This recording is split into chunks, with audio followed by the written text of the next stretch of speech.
RRB, l'invité du matin. Bonjour Elisabeth Noir. Bonjour Nicolas. On va parler de la crise sanitaire avec votre invité puisque vous recevez le maire de Dimbéa. Le maire de Dimbéa, Georges Naturel, bonjour. Bonjour aux auditeurs de RRB. Merci d'accepter notre invitation ce matin. Dimbéa, c'est la deuxième commune de Nouvelle-Calédonie. Comment est-ce que vous vivez cette crise sanitaire? Et notamment, est-ce que vous savez déjà combien il y a de malades ou de décès liés au Covid à Dimbéa?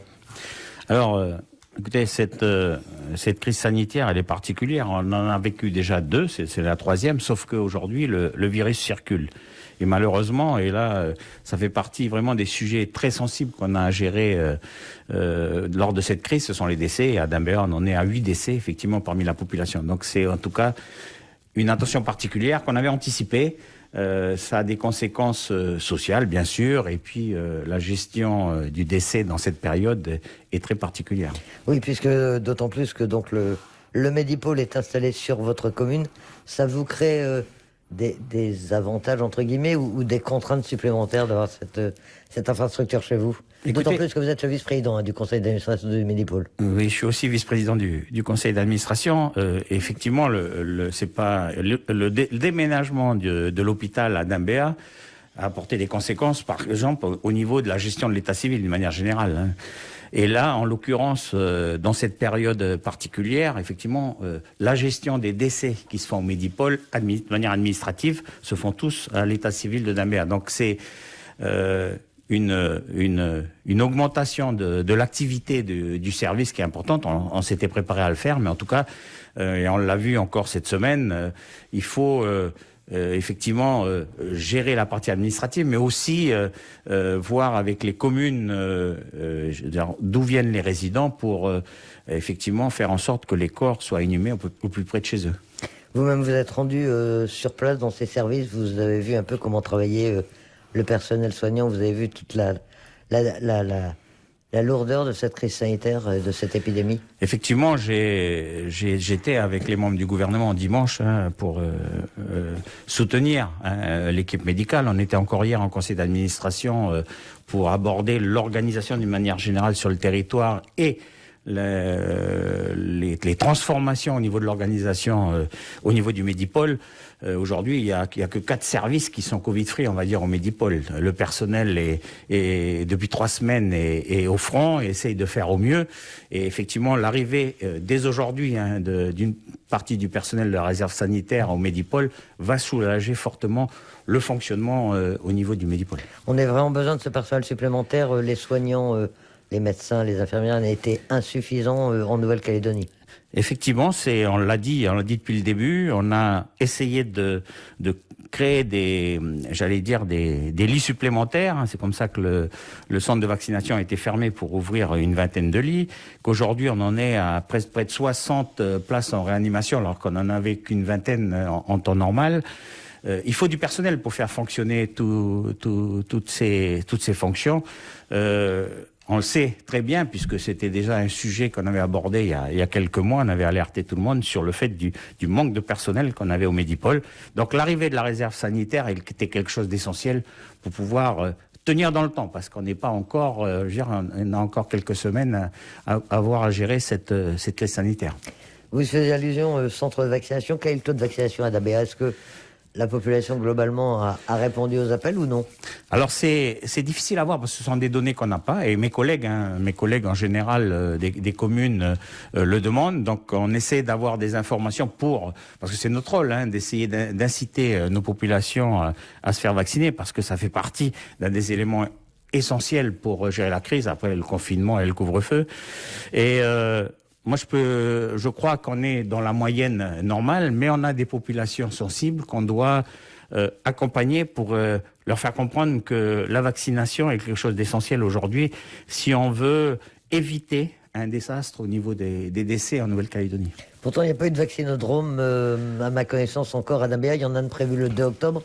Pourquoi est-ce que vous n'avez pas incité davantage la population de l'ABA à se faire vacciner? Alors c'est un débat qu'on a depuis quelque temps. C'est vrai que le Medipôle, on l'a dit tout à l'heure, est implanté à Dambéa. Il y avait un centre de vaccination au Medipôle, donc tout le monde me disait que ça devrait suffire. Sauf que je pense et on le voit aujourd'hui, le Medipôle a d'autres activités, donc on a été obligé de fermer le centre de vaccination. On a organisé un vaccinodrome au parc Fayard il y a 3 semaines, et du reste on le reconduit le 2 octobre avec le gouvernement de la Nouvelle-Calédonie. À partir de lundi, la province sud va ouvrir tous les après-midi le CMS de Dambéa-sur-Mer.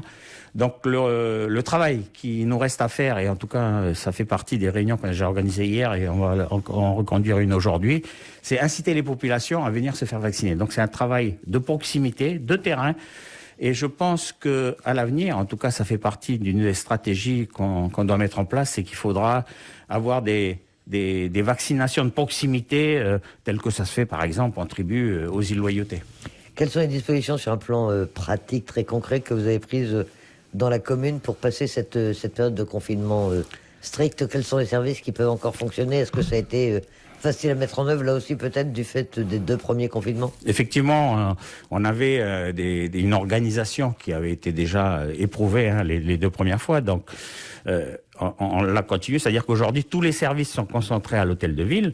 On apporte l'ensemble des services à nos populations, que ce soit au niveau de l'état civil, le centre de secours, la police municipale est en action, le CCAS, on a régulièrement des contacts avec les personnes dans le besoin pour pouvoir les accompagner. La grosse différence qu'on a aujourd'hui, c'est qu'effectivement le virus circule et on a des cas dans nos personnels. Donc ça fait partie d'une gestion un peu spécifique où dès qu'on détecte un cas, il faut que les personnels contacts retournent chez eux. Enfin, au niveau de la gestion des ressources humaines, c'est peut-être un peu plus compliqué parce que il faut prendre garde que le virus qu'on soit pas trop affecté au niveau du personnel de la ville. Alors, Jean Naturel, vous avez été un précurseur. Lors du 2e confinement, vous aviez instauré un couvre-feu à Dambéa. On voit que maintenant le couvre-feu a été instauré sur l'ensemble de la Nouvelle-Calédonie. C'est une vraie solution, vous avez pu le constater à l'époque? Effectivement, je crois qu'à l'époque, quand j'avais insisté pour le faire, c'était exactement dans les mêmes conditions qu'aujourd'hui. C'était pour éviter ces attroupements. Et j'en vois encore dans les quartiers des personnes qui se retrouvent dans les pieds d'immeubles à 4 ou 5 à discuter, parfois sans le masque. Je crois que c'est essentiel que le confinement soit fait sérieusement, parce que c'est ce confinement qui nous permettra d'avoir un impact pour la suite. À un moment donné, je crois qu'il faut, et le haut-commissaire l'a fait, il faut peut-être restreindre comme on le fait avec le couvre-feu, pour faire comprendre aux gens que c'est une obligation et il faut vraiment qu'on s'y tienne. Le résultat, je pense on le voit, il y a moins de circulation, en particulier le soir. Il y a encore quelques petits problèmes dans certains quartiers qu'il faut gérer, mais en tout cas, c'est essentiel pour pouvoir tenir dans les jours qui viennent. Comme président de l'Association française des maires de Nouvelle-Calédonie, vous êtes en contact bien sûr avec vos collègues, avec les autres communes calédoniennes. Quels sont les retours que vous avez globalement? Cette crise sanitaire est vécue de la même manière sur l'ensemble de la Calédonie? Tout à fait. Je crois que, moi je le dis toujours, on gère les choses à différentes échelles, mais mes collègues, qu'ils soient en provincial, dans le nord, ou dans l'intérieur, ou dans l'agglomération, on a tous le même souci, c'est d'éviter que le virus se propage. Donc on veille effectivement au confinement, on veille à fournir les services à nos populations qui en ont besoin. Et puis, et c'est vrai que c'est une difficulté qu'on arrive, parce qu'on n'a pas tous les chiffres aujourd'hui, mais on les a demandés, pouvoir inciter les populations à être confinés, à vivre avec les gestes barrières et surtout à se faire vacciner. Donc c'est, je crois, le travail que beaucoup de mes collègues font, que ce soit à Koumak, à Farino ou dans les îles. Il faut vraiment faire comprendre à nos populations que la vaccination, c'est le seul remède qu'on a aujourd'hui pour éviter la propagation, ou alors surtout éviter des décès trop précoces, quoi. On sait que le ministre des Outre-mer doit arriver dans quelques jours sur le territoire. C'est une visite qui était prévue avant la crise sanitaire. Vous avez le sentiment que la solidarité nationale a été au rendez-vous? Alors on l'a vu, j'étais, je le disais tout à l'heure, j'en étais hier au conseil d'administration au CHT et les personnels de la réserve sanitaire en particulier étaient venus voir un peu les services puisqu'ils prennent leur fonction aujourd'hui. Je crois que c'était essentiel. On n'aurait pas pu assurer, par exemple, au Medipôle et à l'hôpital du Nord et dans certains CMS en provincial sans cet apport de la réserve sanitaire. On l'a vu, il y aura aussi besoin de matériel. Hein, on parle de masques. Je crois qu'il faut qu'on se mette en tête que cette séquence, elle va durer. Elle va durer et il faudra effectivement être vigilant pour la suite. Donc on a besoin du soutien de l'État qui a, et on l'a vu en échangeant avec les experts en logistique qui sont venus, ils ont connu la crise en métropole, en Outre-mer, aux Antilles, en Polynésie française. Donc ils ont cette expérience. On doit profiter de cette expérience pour pouvoir éviter des drames plus importants. Être vigilant, est-ce que vous êtes inquiet également sur l'évolution de l'épidémie en Nouvelle-Calédonie ?